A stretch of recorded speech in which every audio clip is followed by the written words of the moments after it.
未知なる世界の夢から目覚めてこの羽を広げ飛び立つ Assalamualaikum warahmatullahi wabarakatuh. Perkenalkan, nama saya Septia Aryana. Saya Sri Hafijah. Saya Rabiatul Adawiyah. Kami dari kelas 12 IPA 2 Akan menjelaskan tentang struktur novel sejarah. Simak baik-baik ya video dari kami.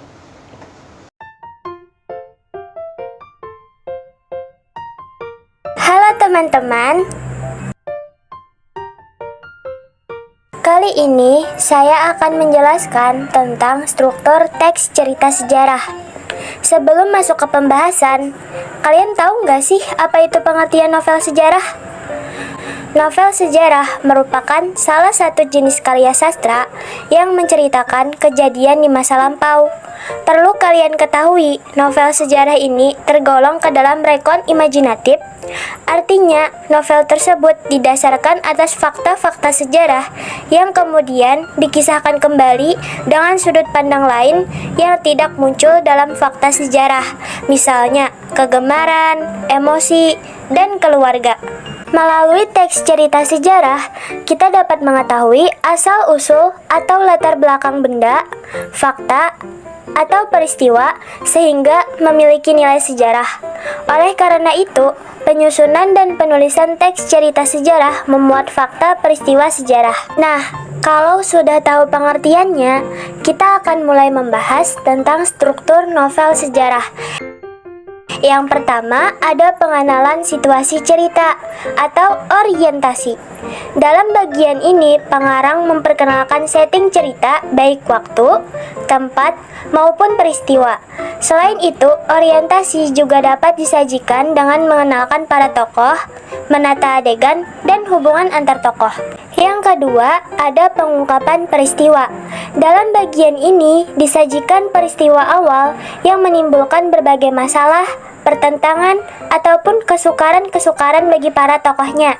Yang ketiga, menuju konflik atau rising action. Terjadi peningkatan perhatian kegembiraan, kehebohan, ataupun keterlibatan berbagai situasi yang menyebabkan bertambahnya kesukaran tokoh. Yang keempat, puncak konflik atau turning point, komplikasi. Bagian ini disebut pula sebagai klimaks. Inilah bagian cerita yang besar dan mendebarkan. Pada bagian ini pula ditentukannya perubahan nasib beberapa tokohnya. Misalnya, apakah dia kemudian berhasil menyelesaikan masalahnya atau gagal. Yang kelima, penyelesaian atau evaluasi resolusi. Sebagai akhir cerita, pada bagian ini berisi penjelasan ataupun penilaian tentang sikap ataupun nasib-nasib yang dialami tokohnya setelah mengalami peristiwa puncak itu.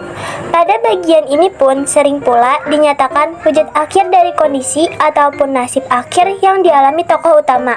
Dan yang terakhir, ada koda.